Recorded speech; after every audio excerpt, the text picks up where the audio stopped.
રહીશું રાઇઝિંગ ગુજરાત કાર્યક્રમમાં જ્યાં નાયબ મુખ્યમંત્રી હર્ષ સંઘવી વાતચીત કરી રહ્યા છે. શબ્દ છે ને એ તમને જમીનથી ક્યારે ને ક્યારે તો ઉચકી જ લે, એટલે જે છે બરાબર છે. હર્ષ શું, હર્ષ હતો, હર્ષ છું ને હર્ષ રહીશ. વાહ વાહ વાહ, ખૂબ સુંદર જવાબ છે અને એ જ પ્રકારનું તેમનું વ્યક્તિત્વ પણ છે. પરંતુ હવે વાત સૌથી મોટી ગર્વની. ગર્વ એટલા માટે કારણ કે હું ગુજરાતી છું, ગુજરાતમાં રહું છું, અમદાવાદમાં રહું છું અને સૌથી મોટી વાત અમદાવાદ માટે એ થઈ છે કે કોમનવેલ્થની યજમાની આપણે કરવા જઈ રહ્યા છે. અને માટે જ અહીંયા મારે એક વાત પણ એવી જ કહેવી છે કે જબ કુત્તે પે સસ્સા આયા બાદશાહ ને શહેર બસાયા. ત્યારે ખબર પણ નહીં હોય કે આ અમદાવાદ આટલી પ્રગતિ કરશે. સૌથી પહેલા તો હું ભારતના તમામ નાગરિકોને અભિનંદન આપું છું, ગુજરાતના સૌ ગુજરાતીઓને અભિનંદન આપું છું ને વિશેષ અભિનંદન સૌ અમદાવાદીઓને આપું છું. અમદાવાદની સંસ્કૃતિ અને અમદાવાદની મોડર્ન ટેકનોલોજી, સંસ્કૃતિથી લઈને મોડર્ન ટેકનોલોજી, એને માત્ર હવે અમદાવાદીઓ જ એના સાક્ષી નહીં, પરંતુ દુનિયા એની સાક્ષી બનવા જઈ રહી છે. માત્ર કોમનવેલ્થ ગેમ્સ જ નહીં, બીજી બી અનેક ગેમ્સ આપણે અમદાવાદ ગુજરાતમાં આવી રહી છે. બધા જ એવું વિચારતા હશે કોમનવેલ્થ 2030 અમદાવાદમાં રમાવાની છે. આ કેવી રીતે શક્ય થયું? કોઈએ કલ્પના કરી છે કદાચ 10-15 વર્ષ પહેલાના જ્યારે નરેન્દ્રભાઈ મોદી સાહેબ ગુજરાતના મુખ્યમંત્રી હતા ને, તારના જો સ્પોર્ટ્સની સમિટ અને સ્પોર્ટ્સના પ્રોગ્રામની અંદર એમની સ્પીચ સાંભળશો ને તો તમને અંદાજો આવશે કે એમને એ વખતે વિચારેલું, એ વખતે જે કામ હાથમાં લીધેલા એના ફળ શું મળે છે અને આજે કેમ આ બધું શક્ય બને છે. 2003માં ગુજરાત સ્ટેટની અંદર સ્પોર્ટ્સનું બજેટ શું હતું અને આજે એનું બજેટ શું છે.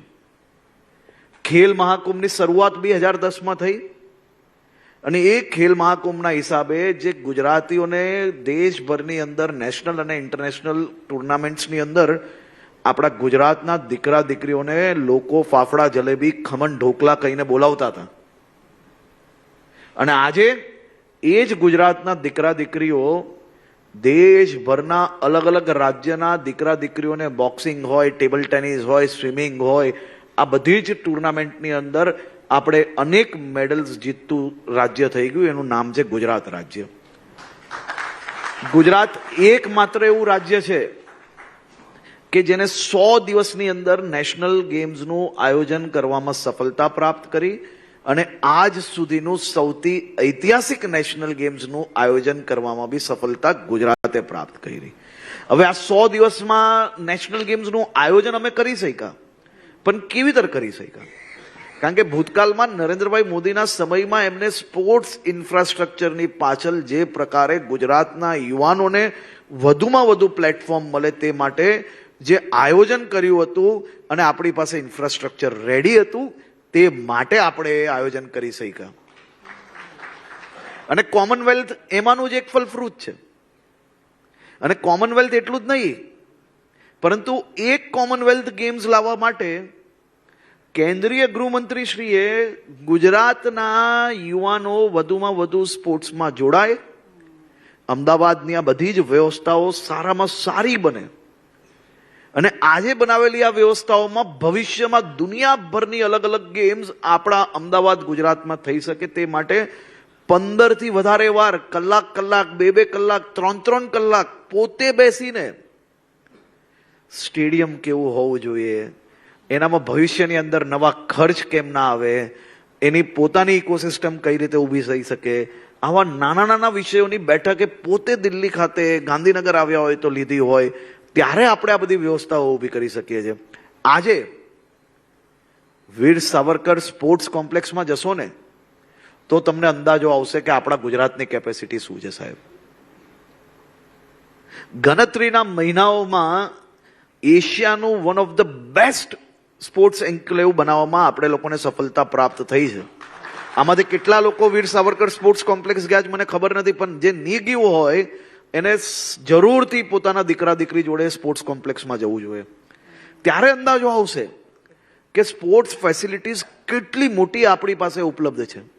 અને કોમનવેલ્થ ગેમ્સ એટલી જ નહીં, 2029ની અંદર આપણે world police and fire games બી અમદાવાદ ખાતે રમાવાની છે. 9500થી વધારે એથ્લીટ્સ અમદાવાદના મહેમાન બનવાના છે. દુનિયાના 9500 અલગ અલગ દેશના police officers, fire service officers એ આની અંદર આવવાના છે. જે બી one of the best game world level પર ગણાય છે, એ ગેમ બી અમદાવાદ ખાતે રમાવાની છે. આપણે વીર સાવરકર સ્પોર્ટ્સ એન્કલેવ ગવર્નન્સનું બેસ્ટ મોડેલ શું હોઈ શકે? અહીંયા બેઠેલા કોઈએ ક્યારે એવું સાંભળ્યું છે કે રાજ્ય કે દેશભરમાં કોઈ ગવર્મેન્ટ આખી ફેસિલિટી બનાવવામાં આવે અને કોઈ મિનિસ્ટરે ઓપનિંગ કર્યું હોય એની પહેલા ત્યાં ટુર્નામેન્ટને પ્રેક્ટિસ ચાલુ થઈ જાય? આ વીર સાવરકર સ્પોર્ટ્સ કોમ્પ્લેક્સ એનું સૌથી ઉત્તમ ઉદાહરણ છે. એનું લોકાર્પણ થયું તેની પહેલા કોમનવેલ્થ વેઇટ લિફ્ટિંગ ટુર્નામેન્ટ ત્યાં થઈ ગઈ, એના પછી એશિયન એક્વેટિક્સ ટુર્નામેન્ટ થઈ ગઈ, એના પછી નેશનલ તો અનેક ટુર્નામેન્ટ થઈ ગઈ. આવનારા દિવસોમાં જેને એવું લાગતું હોય કે મારા દીકરા દીકરીને સ્પોર્ટ્સમાં કેરિયર બનાવવું છે, ત્યાં દર મહિને એક એક ટુર્નામેન્ટ નેશનલ લેવલની અને ઇન્ટરનેશનલ લેવલની કોઈક ને કોઈક ટુર્નામેન્ટ આવી રહી છે. ત્યાં જોવા લઈ જજો, એને પ્રેરણા મળશે. એ ક્યારેય કોઈ ખોટી દિશામાં નહીં જશે. સ્પોર્ટ્સ તરફ જોડાઈ જશે ને તો જીવનમાં કોઈ ખોટી લાઈનમાં નહીં જાય. અને એ જ માટે આપણે લોકો ગુજરાતના ખૂણે ખૂણે દરેક ડિસ્ટ્રિક્ટની અંદર સ્પોર્ટ્સ સેન્ટર ખૂબ સારા લેવલના આપણે બનાવીએ છીએ, જ્યાં ટ્રેનિંગ લઈ શકશે. આપણી DLSS, આપણી ઇન સ્કૂલ યોજના, DLSSની અંદર ગુજરાતની અંદર 5500થી વધારે વિદ્યાર્થીઓને દર વર્ષે સરકાર દ્વારા 1,75,000 રૂપિયા સુધી ખર્ચો 5500 પ્લેયરનો ગુજરાત સ્ટેટ ગવર્મેન્ટ ભરે છે. 2 લાખ પ્લેયરને ઇન સ્કૂલની અંદર એની જે પ્રેક્ટિસનો ખર્ચ છે એ સરકાર દ્વારા ભરવામાં આવે છે. આપણા રાજ્યની અંદર સ્પોર્ટ્સ કલ્ચર ડેવલપ થાય તે માટે અનેક પ્રયાસ થાય છે. તમારે માત્ર એટલું જ વિચારવાનું છે, આંગળી પકડીને પહેલી વાર તમારા દીકરા દીકરીને સ્પોર્ટ્સની પ્રેક્ટિસ માટે લઈ જવાનું છે, એના મનની અંદર મક્કમતા લાવવાની છે.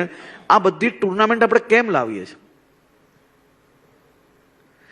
તમારા મનની અંદર હશે કે આનાથી ઇકોનોમી સ્ટ્રોંગ થશે. ઇકોનોમી તો સ્ટ્રોંગ થશે જ, એનાથી વેપાર તો મળશે જ, પણ એનાથી મોટો વિચાર શું છે ખબર છે? કે ગુજરાતના બાળકો એ વધુમાં વધુ મેદાનો તરફ વળે તે માટે આપણે આ પ્રયાસ કરીએ છીએ. વેસ્ટર્ન કન્ટ્રીઝ અને બીજા અનેક રાજ્યોની અંદર અને આપણા રાજ્યમાં આજના જમાનામાં, સોશિયલ મીડિયાના જમાનામાં દીકરા દીકરી મોબાઈલમાં ના પડી રહે અને મેદાન સુધી ઉતરે ને, તેના માટે આ પ્રયાસ થઈ રહ્યો છે. અને આપણે સૌ લોકોએ સાથે મળીને આ વિચારોમાં મદદ કરવી પડશે અને સાથે રહીને ગુજરાતના ખૂણે ખૂણેથી જે દીકરા દીકરીની અંદર કેપેસિટી હશે, જેની અંદર સ્કિલ હશે, એને આપણે ગ્રાઉન્ડ અને પ્લેટફોર્મ પૂરું પાડવાનું છે. તમે જુઓ ભવિષ્યની અંદર ગુજરાતના મેડલો એક પછી એક કેવા આવે. બિલકુલ. કોમનવેલ્થ ગેમ્સની આપણે વાત કરી તો 2030 આ વિઝન શું છે? હિડન સ્ટોરી કયા પ્રકારની છે? અમદાવાદ, ગુજરાત કયા ફલક પર આપ જોઈ રહ્યા છો આના થકી? મેં તમને કહ્યું એ રીતે કે સ્પોર્ટ્સની દુનિયાના જેટલા બી ખેલાડીઓ છે, એક પછી એક ટુર્નામેન્ટની અંદર બધા જ ખેલાડીઓ કોઈક ને કોઈક ટુર્નામેન્ટમાં ભાગ લેવા માટે અમદાવાદ ખાતે આવવાના છે. ચાહે ક્રિકેટની વાત હોય તો નરેન્દ્ર મોદી ક્રિકેટ સ્ટેડિયમ દુનિયાનું સૌથી મોટું ક્રિકેટ સ્ટેડિયમ છે આપણી પાસે. ચાહે અરીનાની વાત હોય, સ્પોર્ટ્સ અરીનાની વાત હોય, સ્પોર્ટ્સ ટ્રેનિંગની વાત હોય, આ બધી જ દિશામાં આપણે લોકો નંબર 1 ફેસિલિટીઝ જે ડેવલપ કરવાના છે, એનાથી ખૂબ મોટા પાયે ગેમ્સ જ્યારે આવવાની તો દુનિયા અહીંયા આવવાની છે. અને દુનિયા જ્યારે અહીંયા આવવાની છે તો અમદાવાદ માટે, આસપાસના ક્ષેત્રો માટે ખૂબ મોટી ઓપોર્ચ્યુનિટીઝ ભવિષ્યની અંદર ડેવલપ થવાની છે. માત્ર એટલું જ નહીં, ભવિષ્યની અંદર આપણે લોકો હજી બીજા બહુ મોટા કોન્સર્ટ્સ અમદાવાદમાં લાવવા માટેની વ્યવસ્થાઓ થઈ રહી છે, જેના માધ્યમથી બી અમદાવાદ અને આસપાસના 2-3 જિલ્લાઓની અંદર સર્વિસ સેક્ટર્સની અંદર ખૂબ જ મોટો ફાયદો થવાનો છે. એટલે કોમનવેલ્થ ટ્રેલર છે, ઓલિમ્પિક ઉપર નજર છે હવે, એવું છે? નહીં, હું તો એવું માનું છું કોમનવેલ્થ હોય, ઓલિમ્પિક હોય, તમે લાઈન લાગવાની છે. આપણે બધા જ દિશાની અંદર ખૂબ સારી મહેનત કેન્દ્ર સરકારના માર્ગદર્શનમાં કરી રહ્યા છે અને મને 100% વિશ્વાસ છે કે અદ્ભુત રિઝલ્ટ આવવાના છે. બિલકુલ. ગુજરાતને સ્પોર્ટ્સ હબ બનાવવાનો પ્લાન, આ એક વિચાર આપણે નરેન્દ્ર મોદીજીની તો વાત કરી, પરંતુ આ વિચાર ક્યાંથી નીકળ્યો ને અત્યાર સુધી જે કક્ષાએ પહોંચ્યો છે તેમાં કઈ રીતે કયા હર્ડલ્સ આવ્યા અથવા તો કઈ રીતે આ પહોંચવામાં શું એ સ્ટોરી રહી છે? સૌથી પહેલાં તો મેં તમને જેમ પહેલાં કહ્યું એમ જે તે વખતે મોદી સાહેબને જ્યારે આ વિચાર આવ્યો હશે, એ વિચાર આવ્યો ને એ બદલ જ હું તો એમનો આભાર માનું છું એક યુવા તરીકે. સાહેબ, ત્યારે કોઈ ગુજરાતમાં વિચારેલું બી નહીં આ વસ્તુ. એમને જે ખેલ મહાકુંભનો વિચાર કર્યો, તમને કોઈને અંદાજો બી છે કે કેટલાય દેશની વસ્તી હશે ને એના કરતાં વધારે તો આ વર્ષે 7.3 મિલિયન મીન્સ 73 lakhs 73 લાખ વિદ્યાર્થીઓએ ખેલાડીઓએ આ વર્ષે ખેલ મહાકુંભમાં ભાગ લીધો છે. 73 લાખ લોકો, આ 73 લાખ લોકો ખાલી આ ગ્રાઉન્ડ પર મેદાન પર જે ઉતર્યા છે ને એ લોકોને વધુમાં વધુ આપણે રિપીટેડ મેદાન પર ઉતારવા માટેનો પ્રયાસ એ જ એમના વિચારો હતા ને અમે લોકો આજે કામ આગળ વધારીએ છીએ. એ પોતે હું એવું માનું છું કે એમને જ્યારે બી કોઈ વસ્તુ ચાલુ કરી હોય તે પોતે એની અંદર PhD થઈ જતા હોય છે. કારણ કે સાહેબનું એવું છે કે મોદી સાહેબ ક્યારેય કોઈ વસ્તુ અધ્ધર નથી કરતા. એ જ્યારે બી કંઈ વિચારે છે તો એનું લોંગ ટર્મ પ્લાનિંગ શું છે, લોંગ ટર્મ વિઝન જોડે જ વિચારે છે. અને એના રિઝલ્ટ્સ તમે એક માત્ર ને માત્ર એક નાનો રિસર્ચ કરજો અને એક ચેનલ તરીકે તમારે રિસર્ચ કરવું જોઈએ કે એમણે મુખ્યમંત્રી બન્યા એના પહેલાંની સ્પોર્ટ્સની પરિસ્થિતિ શું હતી, મુખ્યમંત્રી બન્યા પછી એમના પ્રયાસો ત્યારે શું પરિસ્થિતિ હતી અને એ પ્રયાસોના રિઝલ્ટ સ્વરૂપે આજે શું પરિસ્થિતિ છે. એકવાર એનું ડિટેલ્ડ રિસર્ચ કરવું જોઈએ. કારણ કે હું એવું માનું છું કે હું બોલીશ તો કદાચ તમને એવું લાગશે કે હું એમને કાર્યકર્તા તરીકે બોલું છું, એક મંત્રી તરીકે બોલું છું, પરંતુ ન્યુટ્રલી તમારે આનું એક રિસર્ચ કરવું જોઈએ. તો જ લોકોને અંદાજો આવશે કે સ્પોર્ટ્સની અંદર કેરિયર બનાવવા માટે કેટલી મોટી ઓપોર્ચ્યુનિટીઝ છે.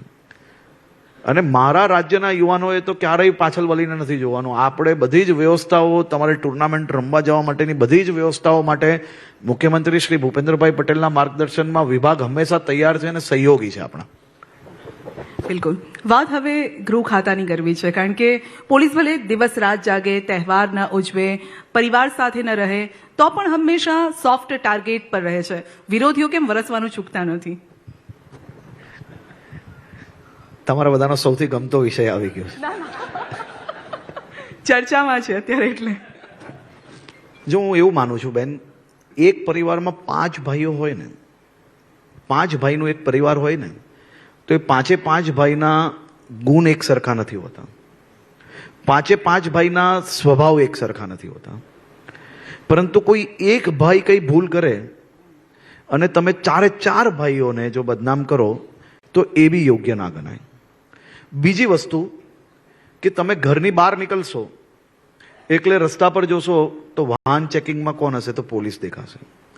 આગળ ટ્રાફિક સિગ્નલ પર તમે જોશો, ભલે ઘરથી આપણે 9 વાગે નીકળવાનું તો 9:15 નીકળશો અને આપણે ટ્રાફિક સિગ્નલ પર 2 મિનિટ ઊભું રહેવું પડે તો આપણે શું લાગે કે આ પોલીસવાળો અહીંયા ઊભો છે તોય મારે 2 મિનિટ ઊભું રહેવું પડ્યું. તમે જ્યાં બી આખા દિવસમાં જશો સૌથી વધારે વિઝિબલ કોણ હોય? તો પોલીસ ફોર્સ હોય. સમાજમાં નાના મોટા કોઈ બી વિષય આવે, કોઈ બી વિભાગના વિષય હોય તો સૌથી પહેલી ફોર્સ કોઈ પહોંચતી હોય તો એ પોલીસ ફોર્સ હોય. ક્યાંય આગ લાગી તો આગ લાગવામાં ફાયરવાળા એટલે કે બંબો ત્યાં પહોંચે ને એની પહેલાં પોલીસ બી ત્યાં પહોંચતી હોય છે. પેલો ફાયરનો જવાન જ્યારે આગ ઓલવતો હોય ને તો એની જોડે પોલીસનો જવાન બી ઊભો હશે ત્યાં. કોવિડની અંદર જ્યારે હોસ્પિટલની અંદર કંઈ બી અવ્યવસ્થા હોય તોય સૌથી પહેલાં ડૉક્ટર કરતાં પહેલાં ભલે માસ્ક એકની બદલે 2 પહેરવા પડે કે ગમે તેવી પરિસ્થિતિ હોય તોય સૌથી પહેલો ગેટ પર હશે તો પોલીસનો જવાન હશે. તોય હું એમ નથી કહેતો કે બધા એક સરખા જ હોય, પરંતુ કોઈ બી ઘટના બને, કંઈ બી હોય તો સૌથી પહેલાં સોફ્ટ ટાર્ગેટ પોલીસ જ બનતું હોય છે. અને તમારો બહુ સારો વર્ડ છે અને હું બી એવું માનું છું કે સોફ્ટ ટાર્ગેટ એ હોય જ છે. કેમ? કારણ કે બધી જ વ્યવસ્થાઓમાં હવે પોલીસ પાસે એક અરજદાર જાય છે. સોસાયટીમાં કોઈ એક વ્યક્તિ રહેતું હોય કે રાત્રે 12 વાગ્યા પછી એમને ગરબા રહીમાં અહીંયા હાઈ વોલ્યુમ પર કામ રાખ્યું કે સાઉન્ડ ચાલુ હતું, તો સામાન્ય રીતે એક વ્યક્તિ જાય અને એની અરજીને જો માનીને પોલીસ આગળ જાય તો એના સિવાયના 50 ફ્લેટ હોલ્ડર હોય એના માટે પોલીસ દુશ્મન થઈ જાય. પોલીસ એક એવું ડિપાર્ટમેન્ટ છે કે જેમાં કોઈ બી અરજદાર કોઈને બી ન્યાય અપાવવાનો હોય તો એકને ન્યાય અપાવવાનો હોય તો 4 સામે ગુનેગાર બનતા જ હોય. તો ગુનેગારને હંમેશા એવું જ લાગતું હોય છે કે મારી પર આ ખોટું થઈ રહ્યું છે, મારી પર કેમ કોઈ કંઈ કરે. એટલે આ ઘટના પોલીસ હંમેશા સોફ્ટ ટાર્ગેટમાં રહ્યું છે, પરંતુ અહીંયા બેઠેલા સૌ લોકોએ ખાલી એટલું વિચારવું જોઈએ કે આપણા ઘરમાં જ્યારે આપણે દિવાળીના દીપ પ્રગટાવીએ છીએ ને, ત્યારે આજ ગુજરાત પોલીસના જવાનો અંધારામાં નાઇટ કોમ્બિંગ કરતા હોય છે, નાઇટ પેટ્રોલિંગ કરતા હોઈએ છે, ત્યારે જ આપણું રાજ્ય આજે બી આટલું સુરક્ષિત છે.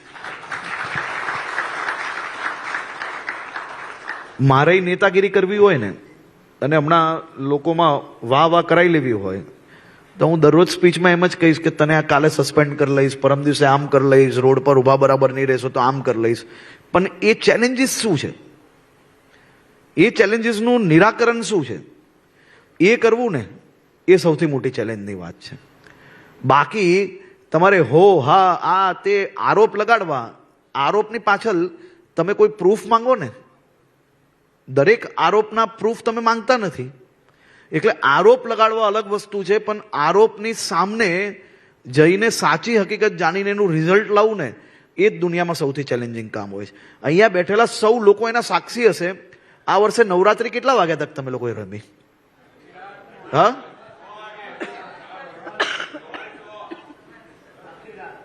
આખી રાત નવરાત્રી રમી શક્યા તમે? અમદાવાદની અંદર નવરાત્રી રમીને ઘરે પાછા જતા હતા,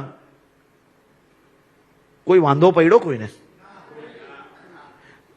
આ હું નથી કહેતો, તમે ગયા હશો નવરાત્રીમાં. જ્યારે રિટર્ન આવતા હતા ત્યારે લાખો લોકો રોડ પર ઉભા રહીને, કોઈ લારી પર, કોઈ દુકાનમાં, કોઈ હોટલના નામે, એમને રોજગારી ડબલ થઈ કે નહીં થઈ? એ દિવસે આમાંના કોઈ બી વ્યક્તિએ જઈને એમ કીધેલું કે પોલીસને અભિનંદન કે આખી રાત તમે પોતાના પરિવારને ગરબા છોડીને, માતાજીની પૂજા છોડીને રાજ્યના કરોડો લોકોની સુરક્ષાની ચિંતા કરી? હું એમ માનું છું કે જ્યારે સારી વાત છે તો સારી વાત કરો, જ્યારે કોઈક સારું કામ કરે તો એને અભિનંદન બી આપવા જોઈએ. આપણે જવાબદાર લોકો છે. તમે ખોટું કામ કરે છે, ખોટું કામ કરનાર લોકોને જરૂરથી ટોકવા જોઈએ, પરંતુ તમામ લોકોને એક જ વસ્તુ, એક જ નામે પુકારવું, આ કેટલું યોગ્ય, કેટલું નહીં, એ તો ચેનલ તરીકે, એક ન્યુટ્રલ વ્યક્તિ તરીકે તમારે લોકોએ અનુમાન કરવું જોઈએ.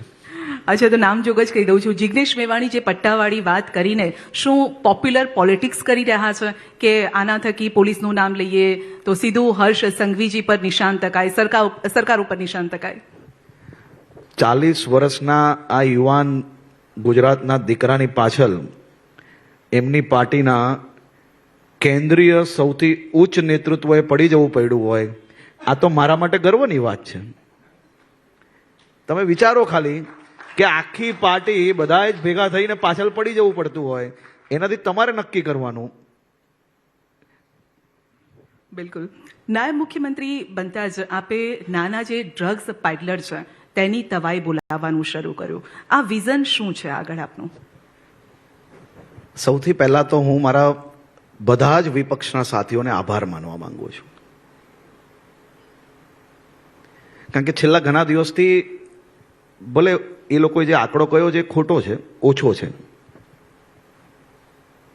મારા વિપક્ષના સાથીઓ એમ કહે છે કે મારા ગૃહમંત્રી કાલ દરમિયાન આટલા 1000 કરોડ રૂપિયાનું ડ્રગ્સ પકડાયું.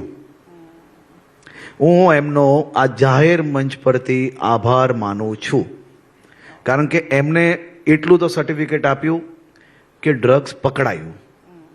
હવે આમાં હું અહીંયા બેઠેલા સૌ લોકોને માત્ર પૂછવા માંગુ છું કે આ પાકિસ્તાનથી ડ્રગ્સ જે ભારતમાં ઘુસાડવાની કોશિશ કરે છે, એ અહીંયા સેટેલાઇટ પોલીસ સ્ટેશનમાં આવીને એમ કહેવા આવેલો કે લો સાહેબ, હું આ ડ્રગ્સ લઈને પાકિસ્તાનથી આવ્યો છું, આપ જમા કરી લો. પકડાયું અને પકડ્યાની વચ્ચે મને એવું લાગે છે કે ગુજરાત તો ખૂબ સમજદાર રાજ્ય છે. મારા ત્યાં કોઈ નાના નાના બાળકોને પૂછશો ને તોય ખબર પડી જશે કે પકડાયું અને પકડવાની વચ્ચેનો ફરક શું છે. ભારત પાકિસ્તાનની સીમાઓ ઉપર સમુદ્રની તેજ લહેરો વચ્ચે રાત દિવસ જાગીને, ચાહે તડકો હોય કે ભારે વરસાદ હોય, આ એટીએસ અને ગુજરાત પોલીસની ટીમે ગોળીઓનો સામનો કરીને આ ડ્રગ્સ પકડ્યું છે ત્યારે પકડાય છે. આ ડ્રગ્સ એમને એમ નથી પકડાતું. અને જે સવાલ પૂછે છે ને એમને જવાબ આપવા માંગુ છું કે આ ડ્રગ્સ એ ગુજરાત પોલીસે 56ની છાતીથી પકડ્યું છે. માત્ર ગુજરાતની ધરતી પરથી નહીં સાહેબ, બંગાળના પોર્ટ પરથી અને પંજાબની જેલમાંથી ચાલતા નેટવર્કનો બી પર્દાફાશ કરનાર બીજું કોઈ નહીં, આપણી ગુજરાત પોલીસ છે. અને એનું સર્ટિફિકેટ, બીજું સર્ટિફિકેટ આપવા બદલ બી હું મારા વિપક્ષના સાથીઓનો આભાર માનું છું. અહીંયા જે સમજદાર છે ને એ તો આજે સમજી જ જશે. એક જણે ખૂબ મોટા મોટા અવાજથી એમ કે ડ્રગ્સનું નેટવર્ક કેવું ચાલે છે, વિચારો વિચારો વિચારો. હું બી વિચારતો થઈ ગયો, મેં કીધું કંઈક હશે, કંઈક તો લાવશે. પછી આ મહામહિમ અનેક ડિગ્રીઓ પ્રાપ્ત કરેલા લોકોએ શું કીધું એ જોવા જેવું છે કે રાજ્યના ઉપમુખ્યમંત્રીજી જોડે જેનો ફોટો છે